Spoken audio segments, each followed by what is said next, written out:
नमस्कार मंडळी, मॉम्स किचनमध्ये तुमचं स्वागत आहे। आज आपण इथे बनवणार बारीक मासे।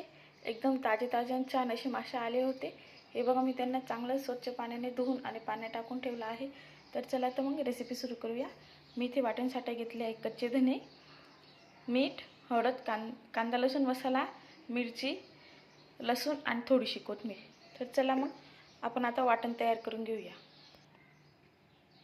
हे बघा, आपलं वाटण आता वाटण झालं आहे। आता आपण भाजी टाकू। मी इथे कढई ठेवली आहे। कढईमध्ये 2 पड्या तेल घातलं आहे। तेल गरम झाले की आपण याच्यात हे वाटण घालूया। आपलं तेल गरम झालं आहे। आपण आता याच्यात हे वाटण घालूया।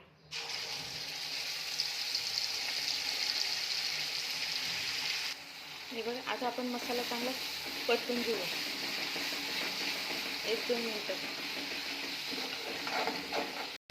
आपला मसाला चांगला 1-2 मिनिटं परतून झाला आहे। चांगला तेल असं सुटलं। आता आपण हे मिक्सरच्या भांड्यात पाणी टाकून थोडं पाणी घालून घेऊया। हे पण थोडं मिक्स करून घेऊया।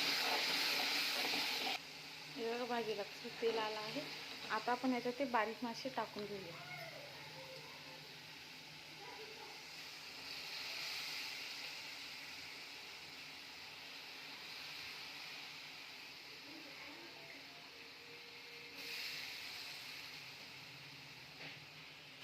हे बघा, आपण हे मासे याच्यात टाकून घेतले आहे। आपण त्यांना आता हळूहळू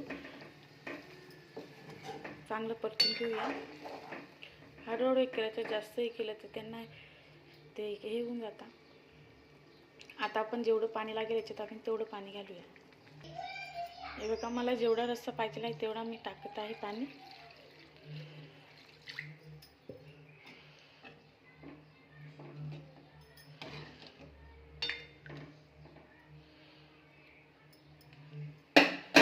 याला छान अशी आपण एक उघडी येऊ देऊया। हे बघा, आपली भाजीला छान अशी उकळी आलेली आहे। आता आपण गॅस कमी करून 2-3 मिनिटं याला शिजवून घेऊया।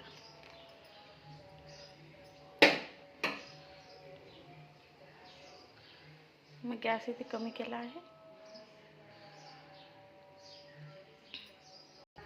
हे बघा, आपली झणझणीत अशी माशांची भाजी तयार झाली आहे। एकदम गरम गरम आणि खायला सुद्धा एकदम छान लागते। एक वेळेस अशी रेसिपी नक्की ट्राय करून बघा। रेसिपी आवडल्यास चॅनलला लाईक, सबस्क्राईब आणि शेअर करा। बाय।